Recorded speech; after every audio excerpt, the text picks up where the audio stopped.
Hello दोस्तों, welcome to our channel technical centre. आज हम लोग एक बहुत इंटरेस्टिंग चीज सीखने वाले हैं।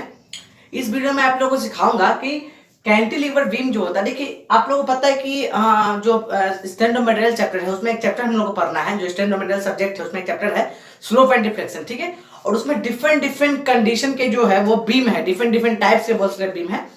ऐसे सिंपली सपोर्टेड बीम है, फिक्स्ड बीम है, कैंटिलीवर बीम है, ओवरहैंगिंग बीम है, ठीक है। और उन सभी में डिफरेंट डिफरेंट लोडिंग कंडीशन के लिए, है ना, स्लोप और डिफ्लेक्शन की वैल्यू कितनी होती है वो हमें याद करना होता है, ठीक है। लेकिन बहुत ज्यादा उसका फॉर्मूला आ जाता है जिसके वजह से हम लोग उसको याद नहीं कर पाते, ठीक है। तो मैं इस वीडियो में आप लोगों को सिखाऊंगा, मैं आपको एक ट्रिक बताऊंगा ताकि हम लोग उस ट्रिक से कैंटिलीवर बीम के जो चार कंडीशन होते हैं, एक आपका कंसंट्रेटेड मोमेंट लगा हुआ है, एक आपका पॉइंट टूल लगा हुआ है एंड पर, ठीक है, और एक आपका जो है वो यूडीएल लगा हुआ है, और एक आपका जो यूवीएल लगा हुआ है, ठीक है। तो हम लोग इस चारों कंडीशन के जो स्लोप और डिफ्लेक्शन होता है, मैक्सिमम जो स्लोप और मैक्सिमम डिफ्लेक्शन होता है उसको बहुत अच्छे तरीके से याद कर सकते हैं, ठीक है। अगर आप लोग चाहेंगे कि इस वीडियो को के बाद मैं और नेक्स्ट दूसरे टाइप के बीम पर अगर बनाऊं तो मैं आप उसको कमेंट बॉक्स में मेंशन कर दीजिएगा, मैं उसको बना दूंगा, ठीक है। मैंने और भी बहुत सारे टॉपिक पर वीडियो बनाया है जो आपके सेमेस्टर के एग्जाम के रिगार्डिंग बहुत इंपॉर्टेंट है, चाहे वो कॉम्पिटेटिव एग्जाम उसके लिए काफी इंपॉर्टेंट है, आप उसको देख सकते हैं। चलिए स्टार्ट करते हैं। देखिए, सबसे पहले आपको पता है कि ये सभी क्या है, एक कैंटिलीवर बीम है, ठीक है। ये भी कैंटिलीवर बीम है, सब कैंटिलीवर बीम है। हम कैंटिलीवर बीम का पहले केस समझते हैं, ठीक है ना। देखिए, कैंटिलीवर बीम में सबसे पहले आपको दो तीन बात ध्यान सुन लीजिए। इस ट्रिक को बनाने से पहले दो तीन बात ध्यान सुन लीजिए। सबसे पहला बात कि आपको याद इसी सीक्वेंस में रखना है, ठीक है ना। आपको इस वाले केस को, यानी जिसमें मूवमेंट लगा हुआ है, इसको केस नंबर 1 मानना है, ठीक है। इसको केस नंबर 2 मानना है, इसको केस नंबर 3 मानना है, ठीक है, और इसको केस नंबर 4 मानना है। आप केस ऊपर नीचे नहीं करेंगे, पहली बात, सबसे पहली बात, ठीक है। केस नंबर 1 मोमेंट है, case number 2 point load, case number 3 UDL और केस नंबर 4 यूवीएल। देखिए, वैसे भी आप पढ़ते भी होंगे बुक में, तो इसी ऑर्डर में बुक में आपको पढ़ाया जाता है। पहले आपको मूवमेंट बता दिया जाता है कि मूवमेंट के अकॉर्डिंग कितना कितना स्लोप डिफ्लेक्शन आता है, फिर उसके बाद पॉइंट लोड के अकॉर्डिंग कितना आता है, फिर आपको यूडीएल के अकॉर्डिंग, फिर यूवीएल के अकॉर्डिंग, ठीक है। तो आपको ये सीक्वेंस रखना, ठीक है। उसके बाद देखिए, आपको एक चीज ध्यान रखना है कि देखिए, चाहे आपका स्लोप हो चाहे आपका डिफ्लेक्शन हो, ठीक है, सब दोनों के दोनों में एक चीज जो है वो कॉमन है। दोनों में क्या कॉमन है, देखिए यहां क्या लगा हुआ है, एम लगा हुआ है, ठीक है। तो एम एल अपॉन ई आई, ठीक है, ठीक है, क्योंकि यहां एम लगा इसलिए एम एल अपॉन ई आई। इसमें डब्ल्यू लगा हुआ है तो डब्ल्यू एल अपॉन ई आई, ठीक है। इसमें भी डब्ल्यू एल अपॉन ई आई, ठीक है, और इसमें भी डब्ल्यू एल अपॉन ई आई, ठीक है। इस बात का ध्यान रखिएगा, इधर भी सेम होगा, ठीक है, एम एल अपॉन ई आई, ठीक है, डब्ल्यू एल अपॉन ई आई, ये सब में कॉमन रहेगा। इस बात को तो आपको पता ही होना चाहिए, और नहीं पता तो आप समझ लीजिए, डब्ल्यू एल अपॉन ई आई सब में कॉमन है, ठीक है।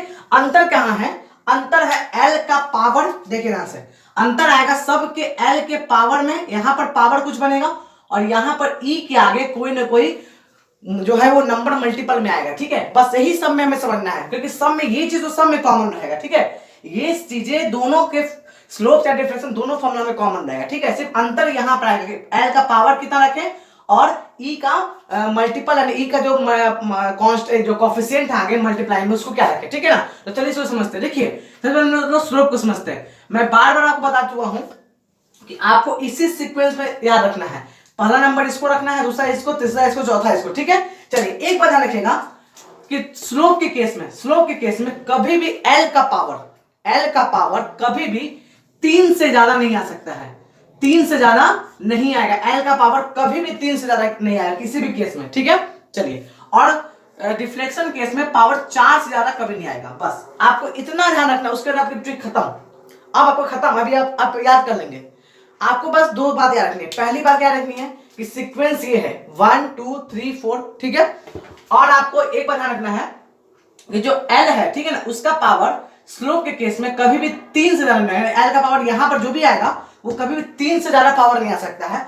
और डिफ्लेक्शन केस में जो एल का पावर कभी भी यहां पर 4 से ज्यादा नहीं आएगा, ठीक है। चलिए हम लोग स्टार्ट करते हैं स्लोप कैसे याद करेंगे। देखिए, स्लोप में क्या करना है, जितना नंबर पर बीम है एल का पावर उसी नंबर के साथ चलता है। जैसे पहला नंबर का बीम ये है तो एल का पावर 1 ही रहेगा, एल का पावर में 1 ही आएगा। यहाँ दूसरा नंबर का बीम ये है तो यहाँ एल का पावर क्या आ जाएगा, 2 आ जाएगा, ठीक है। यहाँ पर तीसरा नंबर का बीम है तो एल का पावर यहाँ 3 आ जाएगा। ये चौथा नंबर का बीम है, यहाँ एल का पावर 4 नहीं आएगा। मैंने आपको बताया था कि सबसे मैक्सिमम पावर 3 ही रह सकता है। आपको याद रखना है कि स्लो के केस में कहीं भी पावर जो है वो 3 से ज्यादा नहीं जाएगा। अगर वो चौथा नंबर का बीम है तब भी पावर 3 ही रहेगा। इस बात को आप लोग ध्यान रखेंगे, ठीक है। हमने पावर लगा दिया।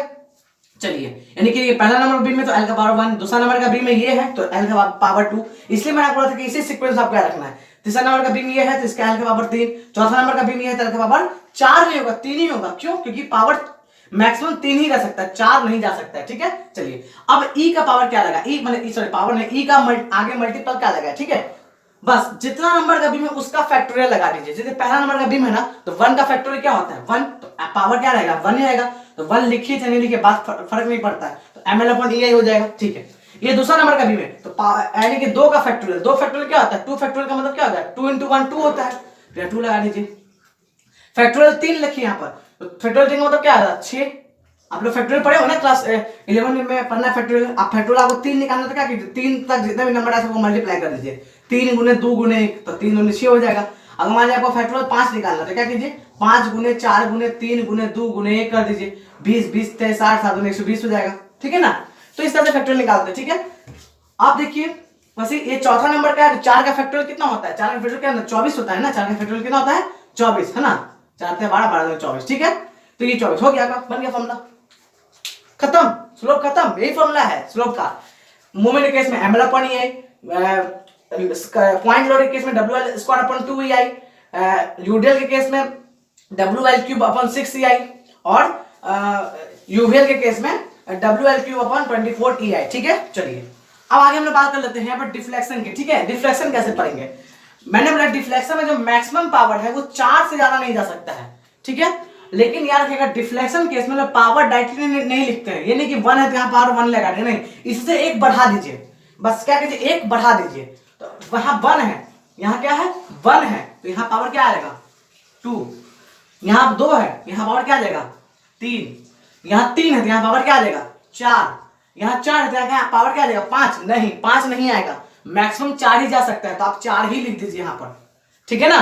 5 आप नहीं कर सकते हैं, पावर बढ़ाएंगे जरूर लेकिन चौथे वाले में पावर नहीं बढ़ाएंगे, जो 4 में 1 बढ़ाएंगे 5 हो जाएगा। मैंने बोला ही है कि डिफ्लेक्शन केस में कभी भी एल का पावर 4 से ज्यादा नहीं हो सकता, ठीक है। चलिए मैंने ये लिख लिया। अब मुझे यहाँ लगाना है, यहाँ पर कौन कौन सा नंबर लगेगा, ठीक है। कुछ नहीं कीजिए, जैसे आपने इसमें फैक्टोरियल किया है ना, जैसे आपने इसमें फैक्टोरियल किया है वैसा फैक्टोरियल यहाँ करना है, लेकिन अंतर से इतना करना है कि फैक्टोरियल करके उसके एक पहले वाला फैक्टोरियल को जोड़ना भी है, ठीक है। जैसे लेट सपोज ये फैक्टोरियल 1 है तो फैक्टोरियल 1 और फैक्टोरियल 0 एक के पहले जस्ट पहले क्या होता है 0 होता है, एक कम 0 होता है, तो 1 का फैक्टोरियल और 0 का फैक्टोरियल जोड़ दीजिए। तो 1 का फैक्टोरियल 1 और 0 का फैक्टोरियल भी 1 होता है ना। आप लोग मैथ में पढ़े हो फैक्टोरियल 0 का वैल्यू 1 होता है और फैक्टोरियल 1 का वैल्यू भी 1 होता है, तो फैक्टोरियल 1 का वैल्यू प्लस फैक्टोरियल 0 का वैल्यू इक्वल टू 2 हो जाएगा। 2 लिख दीजिए यहाँ पर। अब यहाँ 2 है तो फैक्टोरियल 2 है ना, और इसके जस्ट पहले 1 होगा ना, तो फैक्टोरियल 2 प्लस फैक्टोरियल 1, तो फैक्टोरियल 2 का वैल्यू 2 और फैक्टोरियल 1 का वैल्यू 1, तो 2 1 3 हो जाएगा। 3 लिख दीजिए, ठीक है। यहाँ क्या है ये 3 नंबर का बीम है तो फैक्टोरियल 3 प्लस फैक्टोरियल 2, एक पीछे जाना उसको जोड़ देना ले आएगा फैक्टोरियल को, ठीक है ना। तो फैक्टोरियल 3 कितना हो जाएगा 6 और फैक्टोरियल 2 कितना हो जाएगा 2, तो 6 और 2 8 हो जाएगा, है ना। 6 और 2 क्या हो जाएगा 8 हो जाएगा, ठीक है।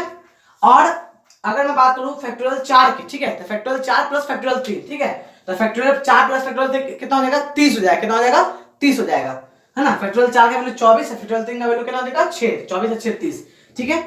बस हो गया आपका डिफ्लेक्शन का वैल्यू। ये मैक्सिमम सब ये दोनों मैक्सिमम मैंने लिखा है, ठीक है। अच्छा, आप ऐसे नहीं याद कर पाने इसको, अगर फैक्टोरियल नहीं करते तो कोई बात नहीं, आप ये तो कर सकते हैं, ये आसान है। उसके क्या कीजिए सिंपली क्या कीजिए, देखिए सिंपली क्या कीजिए, आप इसका 2 है, इसका पावर 2 है तो ये भी 2 हो जाएगा, ऐसे रख लीजिए, ठीक है ना। उसके बाद आप देखिए ये 2 और 1, यहाँ देखिए यहाँ 2 ई का पावर, यहाँ ई का जो मल्टीपल है 2 है और ई का 1 है, 2 1 3, यहाँ 3 लिख दीजिए। 6 और 2 8 लिख दीजिए, 24 और 6 30 लिख दीजिए। ऐसे भी याद कर सकते हैं, नहीं ऐसे याद कर तो ऐसे याद कर लीजिए, सिंपल सा ट्रिक है, आप सिंपल से ऐसे याद कर सकते हैं। अब मैं अगला जो नेक्स्ट वीडियो होगा उसमें सिंपली सपोर्टेड बीम और फिक्स्ड बीम का भी मैं ट्रिक लेकर आऊंगा और आपको बताऊंगा कि आप कैसे याद कर सकते हैं, क्योंकि अभी बहुत सारा जो एग्जाम आने वाला है उसमें आपको ये बहुत ज्यादा हेल्प करेगा, क्योंकि आप इतना सा फॉर्मूला याद नहीं रख पाते हैं, तो आप इस ट्रिक को लेकर कुछ हद तक अपने प्रॉब्लम को आसान कर सकते हैं, ठीक है। मैं ऐसे और भी बहुत सारे वीडियो लेकर आते रहता हूँ। अगर आप चाहते हैं कि वो वीडियो सबसे पहले आप तक पहुंचे, हमारे चैनल को सब्सक्राइब कर दें। अगर आपको आज का हमारा वीडियो पसंद है तो इसको जरूर से लाइक करें और कमेंट बॉक्स में जरूर मेंशन करें। Thank you.